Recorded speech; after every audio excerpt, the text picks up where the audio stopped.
Здрасте всем, меня зовут Олег Новиков, и сегодняшняя история про 3 маленьких щенят. Про очень маленьких щенят. Сразу хочу предупредить, что все закончилось хорошо, поэтому не переживайте. Началась эта история с того, что как-то раз, проезжая через одну деревню, я вижу, как на обочине сидят дети, где-то, может, 8-10 лет им, трое, и играются маленьким щенком. Не играются с маленьким щенком, а играются маленьким щенком, потому что он очень маленький. Я разворачиваюсь, подъезжаю к ним, открываю окно и спрашиваю их, почему они сидят на дороге и откуда эта собака. Пацаны не особо понимают, о чем я говорю, потому что они говорят только на арабском. Моих познаний в языке хватило только для того, чтобы понять, что они с ближайшей деревни и что они нашли эту собаку, и они просто играют. Я спросил, где они его нашли. Один из них показал на поле рядом с деревней, такой довольно большой участок, который засыпан камнями и колючками. В общем, такое дикое место. Я спросил у пацанов, где большая собака, где мама щенка. Они показали на противоположную сторону дороги. Я смотрю и вижу, на обочине лежит мертвая собака.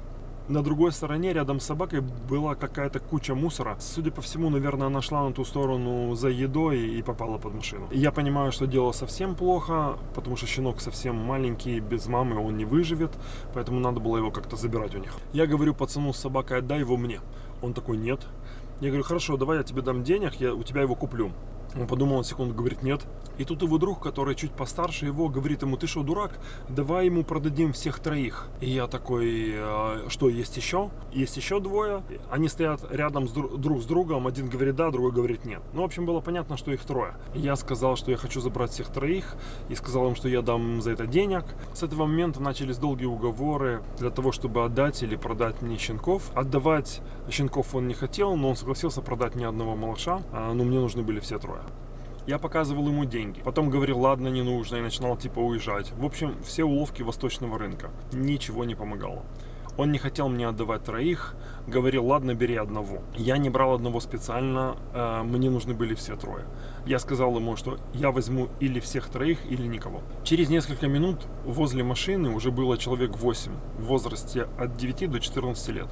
Теперь, чтобы вы понимали, все это происходило на обочине дороги, которая идет через арабскую деревню. И тут в какой-то момент часть подростков резко отошла от машины и стали уходить от меня в сторону деревни. Осталось только 2, тот, который с собакой, и его друг. Я поднял голову, посмотрел вперед и увидел, как из-за поворота в мою сторону едет полиция. Я опустил камеру вниз, чтобы ребята полицейские не попали на видео. Это не обычная полиция, это ребята, которые работают на определенных территориях. Скажем так, что это не простое подразделение полиции. Я не буду рассказывать, что это за место, я только скажу, что останавливаться на этой дороге не совсем безопасно. Они остановились около меня, спросили, откуда я, спросили, есть ли у меня оружие, что я вообще тут делаю. Я в 2 словах рассказал, кто я и откуда, и попросил, чтобы они помогли мне поговорить с пацанами. Полиция, которая работает в этих районах, обычно разговаривают на арабском. Я видел, что полицейский не был в восторге от моей просьбы, но не отказал. Хотя они должны были просто сказать мне: проезжай дальше, и все. Они не должны были мне помогать, но они увидели маленького грудного щенка на руках у пацанов, наверное, поэтому и решили помочь. Офицера звали Таль, он вышел из бронированного джипа, попросил меня, чтобы я оставался в машине. Он обошел мою машину и стал разговаривать с пацанами. Пацан готов был продать мне одного, но я не спешил забирать одного и давать ему деньги. Я просто думал, что после того, как он получит деньги, я не смогу получить никакой информации о 2 других малышах. Таль мне говорит: ты не сможешь сейчас ходить по домам и искать, где щенки. Это небезопасно, и вряд ли мы их найдем. Я говорю: я все понимаю. Делать было нечего, в общем, берем хотя бы одного и разъезжаемся. Я сказал: ладно, хорошо.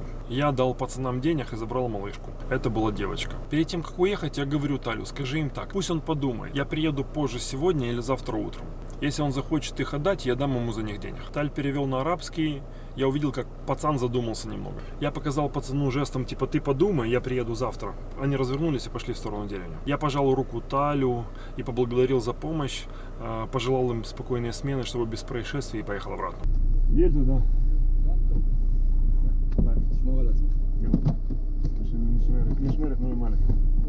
Маленький щенок, девочка, лежала у меня на переднем сидении на подушке, как маленький ангелочек. Вроде как нужно было радоваться, но настроение было ужасное. Я знал, что я не смогу приехать сегодня, потому что мне нужно было найти, чем кормить малышку, и я бы просто не успел до темноты. Я позвонил Ане, начальнице приюта Гильбоа, рассказал о ситуации и рассказал, что, судя по всему, там есть еще 2 щенка, и я хотел бы вернуться, и мне надо успеть хотя бы до темноты, для того, чтобы у меня было время их найти. Аня выслушала меня и сказала: вези ее к нам в приют, мы разберемся.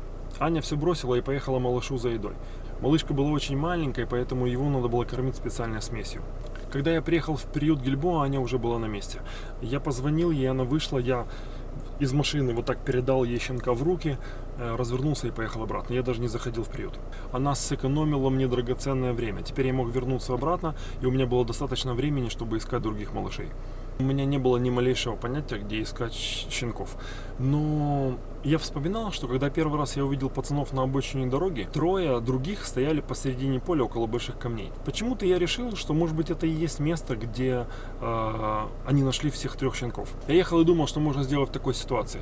Все, что мне приходило в голову, это только проверить те камни посередине поля, около которых стояли ребята. Может быть, все-таки щенков они нашли именно там. И надеяться, что они не забрали их куда-то по домам, потому что ходить по деревне и искать собак, это не было никакой возможности. Или второй вариант, что они просто захотят деньги и сами отдадут щенков. Но это было бы слишком хорошо. В сторону деревни идет прямая дорога. И вдруг я вижу, как мне навстречу едет полицейский джип.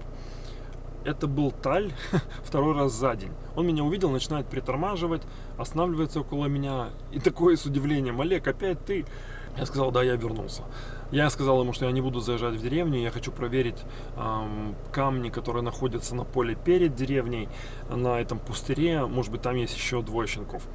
И попросил его, чтобы он просто постоял со мной за машиной. Если они не там, я сказал: я разворачиваюсь и еду обратно домой. Он, конечно, не был в восторге от моей идеи, но сказал: поехали, что-нибудь придумай. Мы подъезжаем к месту, там, где договорились остановиться, и я вижу, он проезжает дальше. Это не то место там, где мы договорились. Он едет прямо и заворачивает в сторону деревни. Но когда я повернул за ним в сторону деревни, я понял, что он не ошибся. Я увидел, как по полю в нашу сторону бегут 8 пацанов, и 2 из них несут маленьких щенят на руках. Таль просто увидел их раньше меня и поехал к ним навстречу. Теперь не нужно было ходить по полям, выискивать щенков. Сработал второй вариант, они просто захотели денег, они захотели их продать. Ко мне стали подбегать пацаны, что-то бурно обсуждать. Я взял у пацанов еще 2 щенят, дал им денег. Таль, когда увидел, что щенки в машине, он сдалека махнул мне рукой, типа: все, Олег, давай уезжай. Я помахал ему, развернулся и поехал обратно. На самом деле это не настоящее имя полицейского, его зовут по-другому. И что это за место, я тоже не говорю. Ребята на службе, они мне очень помогли со щенками, хотя они должны были это делать. Я никогда не забуду, как они радовались, когда удалось забрать еще 2 малышей. Я считаю, что именно таким должен быть настоящий воин, готовый прийти на помощь маленькому животному в любой момент. Еще раз спасибо вам, ребята. Я ехал обратно и был очень рад. Я забрал 3 сироток с очень нехорошего места. Мы ехали с ними в приют, в котором их ждала их маленькая сестричка. Вообще, выкормить таких малышей без мамы — это всегда очень непросто. Но, как вы понимаете, выбора у нас не было. Приехали в приют, первый щенок, девочка, уже была сыта и спала на теплом одеяле. Приютские ребята накормили 2 других и уложили их всех вместе. Теперь все 3 были не голодные, были в тепле, теперь им ничего не угрожало. Вот так закончился очень непростой и очень нервный для меня день. Первый день малышей. Но самое главное, что мы их забрали в безопасное место. В этот же день вечером я получаю сообщение от Ани, начальницы приюта Гильбоа. Она написала мне, что она нашла передержку и можно их завтра туда отвезти. Я не представляю, что бы я без них делал. Огромное им за это спасибо. На следующий день вечером я приехал, забрал малышей, забрал 3 пакета с едой, с одеялами, с игрушками, и мы поехали на передержку. Сегодня день номер 2. Я везу малышей на передержку. Ночью они были у девчонки-волонтера. Она ими занималась, кормила их. Они кушают, ходят в туалет. В общем, все с ними нормально. Начинают уже потихонечку делать балаган маленький. Особенно вот эта маленькая. Сейчас они вот... Особенно вот это. Вот. Это пацан. Вот он самый большой. Это девчонка. Это девчонка. 2 одинакового окраса. Похожие. А девчонка маленькая, самая маленькая, она какая-то кучерявая, и окрас у нее другой. И она такая вредная, она достает этих, просто ужас. Она лезет к ним, все время кусается. Ну, наверное, мстит им за то, что она маленькая, а они у нее всю еду забирали, толстые. Вот. Вот такие 2. Сейчас они спят. Поели и спят, такие в повалку. На передержке они будут до того момента, пока мы не найдем им дом. Да, совершенно верно. Что-то приснилось. Наверное, приснилось что-то вкусное. Или как он бежит за кем-то во сне. В общем, На передержке они будут до того момента, пока мы не найдем им дом. И все. День номер 2. Малыши. Вот они. Какие сладкие. Сладкие ребята. О. Что тебе снится? Малявку. Девочка самая маленькая. Другой краски. Девочка. Это тоже девочка. А это пацан. Самый здоровый, толстый пацан. Вот он. Вот он. Все будет с ними хорошо, я уверен. Раз они могут кушать, играются, в общем, все с ними все нормально, будут здоровыми собаками. Ну, как бы, я не знаю, какого размера они будут, потому что непонятно по ним. Но вроде как они не будут большие. Хотя кто его знает. Ну, в общем, вот так вот. Едем на передержку. Малявки не хотят накрываться. Я их накрываю, они вылазят из-под одеяла. И вот так в друг дружку. Не хотят спать под одеяльцем.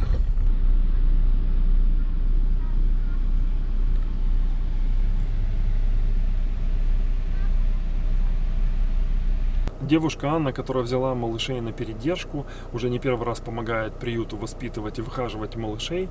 Вообще сама очень любит животных и очень много помогает. Она очень хороший человек, и на ее счету очень много хвостиков, которых она спасла. Поэтому за малышей можно было вообще не переживать. Сейчас нужно было, чтобы малыши подросли, набрали вес, ну и дальше, как обычно, нужно было искать им дом. Прошло уже 4 месяца с того очень нервного дня, который я никогда не забуду, как это все было. Малыши в новых домах, с ними все хорошо, поэтому за них можно уже не переживать. Интересно, что когда я разговаривал уже с новыми семьями, ну уже потом, всех, ну кроме того, что всех интересовало, как была эта история, как это произошло, все очень хотели посмотреть на братика и на сестричек. Все очень хотели посмотреть, как выросли другие. Ну, конечно же, я всем отослал фотографии, все, конечно, были в таком восторге. Они на самом деле выросли такими красавцами. Они живут в очень хороших семьях, с ними все хорошо, за них можно абсолютно не переживать. Хочу сказать огромное спасибо всем, кто участвовал в этой истории. Если бы не вы, у этих малышей не было бы такой счастливой жизни, как сейчас, и вообще непонятно, где бы они были. Вот так закончилась эта история. История про 3 маленьких сироток. Сейчас у них есть свой дом, и все с ними хорошо. Не проходите мимо бездомных животных. Старайтесь делать максимум, что в ваших силах. И мы обязательно сделаем этот мир немного лучше, чем он сейчас. У нас обязательно получится. Все, а на сегодня все. Удачи всем, берегите себя. Всем пока.